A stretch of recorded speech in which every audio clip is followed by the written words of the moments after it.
الحمد لله وكفى والسلام على عباده الذين اصطفى أما بعد واعتصموا بحبل الله جميعا ولا تفرقوا وقال صلى الله عليه وسلم ولا تباغضوا ولا تدابروا وكونوا عباد الله إخوانا দেশের বর্তমান পরিস্থিতিতে উলামায়ে হক্কানি রব্বানীদের ঐক্যমত পোষণ ছাড়া আর আমাদের মধ্যে যারা ছোটরা আছি সবাই একসাথে মিলিয়ে যাওয়া ছাড়া বিকল্প আর কিছুই নেই। একটা মাত্র ছোট্ট ঘটনা খুব মনোযোগ দিয়ে শুনবেন যে অনেকদিন আগের কথা।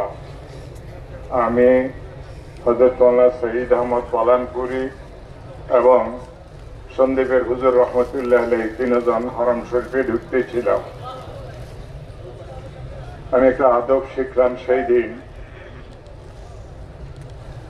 আমি যেহেতু ওনারা দুইজন আমার মুরব্বী এবং উস্তাদ, আমি ওনাদের জুতা নিতে চাইলাম। হযরত মাওলানা সঈদ আহমদ পালানপুরি তার ডান কোনই দিয়ে আমাকে ধাক্কা দিয়ে পিছনে সরাই দিলেন, আঙ্গুল দিয়ে ইশারা করিয়ে বললেন যে আমার জুতা আর তোমার জুতা তুমি নাও। আমি দেখলাম সন্দীপের হযরত রহমতুল্লাহর জুতাকে হযরত পালানপুরি রহমতুল্লাহ আলাইহি, যিনি দারুল দেওবন্দের শেখুল হাদিস ও সদরুল মুদারিসিন ছিলেন, সেই যুগের পৃথিবীর মুহাক্কিক ভাষা আলিমদের মধ্যে একজন ছিলেন, তিনি হযরতের জুতাগুলিকে নিয়ে বগলের নিচে নিয়ে নিলেন। তিনি এ কথা শিখাই দিলেন আদব কাকে বলে। আর একটা ঘটনা, আমাদের মুন্সিগঞ্জের বাদশাহী মাদ্রাসায় আমি আমার শেখ হযরত আল্লামা শাহ আহমদ শফি রহমতুল্লাহ আলাইহি, মাওলানা আরশাদ মাদানী সাহেব, আমরা তিনজন বসা ছিলাম। মাদানী সাহেব বয়ান করলেন, আমি তার অনুবাদও করলাম। দোয়ার মাসলা এসলো, তো যারা ইন্তজামিয়া তারা মাদানী সাহেবকে বলল দোয়া করার জন্য। হযরত আল্লামা শাহ আহমদ শফি রহমতুল্লাহ আলাইহি তিনিও বললেন যে আরশাদ মিয়া আপ দোয়া কর দেন। মাওলানা আরশাদ মাদানী সাহেব তো হযরতের অনেক অনেক ছোট ছিলেন। তিনি হেফজ থেকে যখন ফারেগ হয়ে কিতাব শুরু করেছেন তখন মাওলানা শাহ আহমদ শফি রহমতুল্লাহ দাওরা থেকে ফারেগ হয়ে গিয়েছিলেন। তো মাওলানা আরশাদ মাদানী সাহেব বললেন শেখে ওয়াক্ত কি মौजूदगी में मैं दुआ नहीं कर सकता, শেখে ওয়াক্তের উপস্থিতিতে আমি দোয়া করতে পারি না।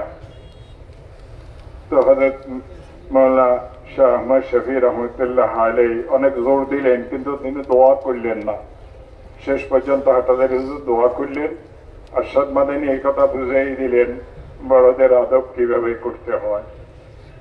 এই দুইটা ঘটনা বলছি সময়ের জন্য খুব সংক্ষিপ্ত।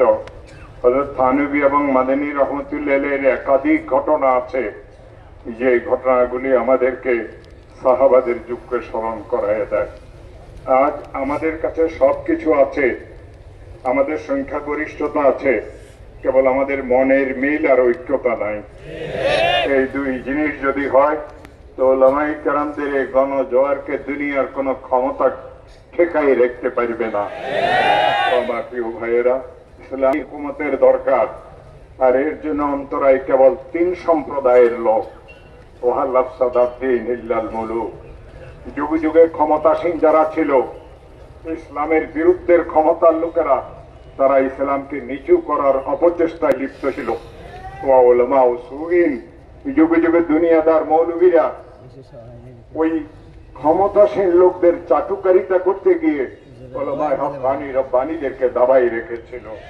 ওয়া রহবানুহা, যুগে যুগে কিছু পীর ফকির দরবেশ নামধারী লোকেরা এসেছিল, যারা মুসলমানদেরকে অগ্রগামী হওয়ার বাধার অন্তরায়ের আসল কারণ ছিল। এই দিন জানতে হওয়া লাগবে। প্রথম কথা, যারা ইসলামকে না ক্ষমাইতে চায় তাদের আমাদের কোনো সহযোগিতা নাই। ইসলামকে মহব্বত করিয়ে ভালোবাসিয়ে আমাদের উলামায়ে হক্কানি রব্বানীকে সম্মান দেখায় যাও তুমি ক্ষমতাতে, আমাদের কোনো আপত্তি নাই। আর ইসলামের মূলের ব্যাপারে কারোর সাথে আমাদের আপোষ নাই। আর ভণ্ড পীর ফকিরের মাধ্যমে এই মুবারক একটা সিলসিলাকে যারা কালো করতে চায় তাদের সাথে আমরা কোনোদিন ঐক্যমত হইতে পারবো না। سبحان ربك رب العزة عما يصفون وسلام على المرسلين والحمد لله رب العالمين.